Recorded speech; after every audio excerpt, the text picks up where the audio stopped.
Bonjour à toutes et à tous l'équipe, j'espère que vous allez bien. Pour cette nouvelle vidéo, on se retrouve pour la présentation complète et bien déjà de la septième étape, ça va vite, du Tour de France 2025. Arrivé en Bretagne, les coureurs vont arriver bien sûr en transport, en bus, hein. Ils vont pas arriver en vélo, hein. Ils sont arrivés du côté de Vire et ils repartiront donc à Saint-Malo. Saint-Malo, mur de Bretagne, une étape encore une nouvelle fois assez longue et animée surtout dans le final. 197 km au programme, ce qui est assez imposant quand même. Donc départ à Saint-Malo, ça va donner de très belles images. En plus, ils annoncent du beau temps. Dans les grandes villes qui vont être passées, il y aura notamment Dinan sur la côte, Planquette, Iffignac, Langueux, Saint-Brieuc également. L'arrivée à Mur de Bretagne. Alors il y aura plusieurs difficultés dans le final. Alors cette fois, le sprint intermédiaire sera vraiment dans le final, tout au contraire de l'étape où on passait à Villers-Bocage, où c'était vraiment tout début d'étape.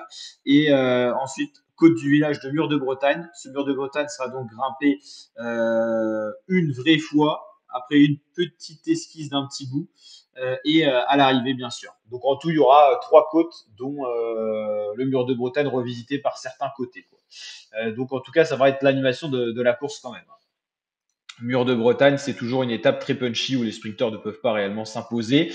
Départ à midi et demi, c'est un peu plus tôt que certaines fois, et arrivée estimée aux alentours de 16h50, un peu plus tôt aussi, hein, 16h50, 17h, un peu plus tôt qu'habituellement d'ailleurs, hein.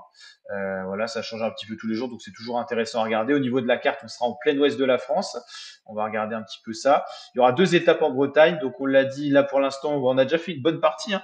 Tout ce qui était autour de Lignes, Boulogne, Dunkerque. Ensuite, on a descendu vers Rouen, contre la montée à Caen.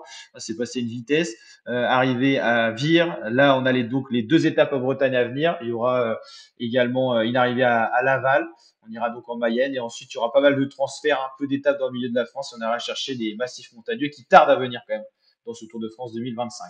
Donc voilà, une étape une nouvelle fois assez longue, beaucoup moins vallonnée que la veille quand même, mais quand même une nouvelle fois une étape pour les bunchers. Il y en aura beaucoup, d'où l'explication du classement général actuel, hein.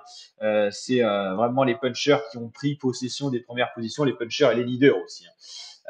Classement général, justement, on va aller voir ça. Mathieu Van Der Poel récupère son maillot jaune pour une seconde.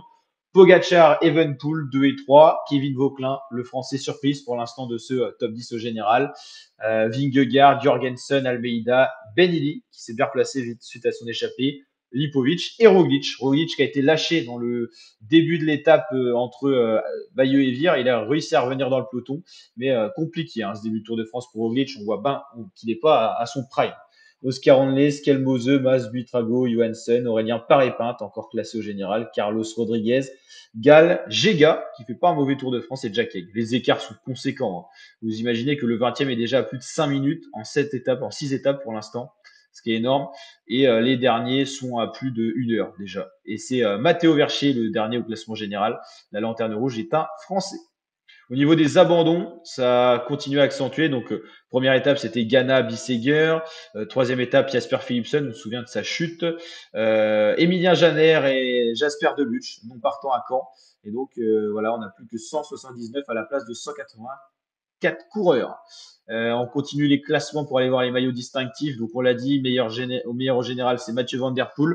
Maillot vert, c'est Jonathan Milan, le roi des sprints intermédiaires cette année. Pour l'instant, il n'a pas gagné d'étape. Il a bien figuré, déjà deuxième derrière Tim Merlier. Mais c'est le roi des sprints intermédiaires. Mais son avance est faible, hein. 4 points sur Van Der Poel et 6 points sur Pogacar qui pourrait reprendre le maillot vert à l'issue de l'étape de Mur de Bretagne. C'est une arrivée pour lui. Biniam Grimaille, Tim Merlier encore dans la course. Et le premier français, Anthony Turgis, mais déjà assez loin à 42 points. Mais il s'intéresse au sprint intermédiaire, Turgis. C'est juste la pointe de vitesse qui lui manque. Tim Wellens, une nouvelle fois meilleur grimpeur, hein. Ça reste dans les rangs UAE. Ça alterne entre Pogacar, Wellens, Pogacar, Wellens. Ça arrange bien la UAE que ce soit Wellens, hein, pour éliminer les protocoles après étape pour Pogacar et optimiser sa récupération. Tout est pensé dans la UAE. Team Emirates XRG, hein, ils ont agrandi leur nom encore une fois. Et meilleur jeune, c'est Remco Evenepoel, Vauquelin pas loin, et Benelli qui s'est replacé, Lipovic, Hanley, Skelmose, Carlos Rodriguez, Blackmore, Romain Grégoire, encore Berkmos. Mais les écarts sont conséquents. Et le classement général par équipe, c'est Visma devant UAE et FDJ. Le duel Visma-UAE, comme prévu, bien présent. Donc voilà, n'hésitez pas à liker, partager, vous abonner. Je vous dis à très bientôt pour de prochaines vidéos, l'équipe. Ciao, ciao.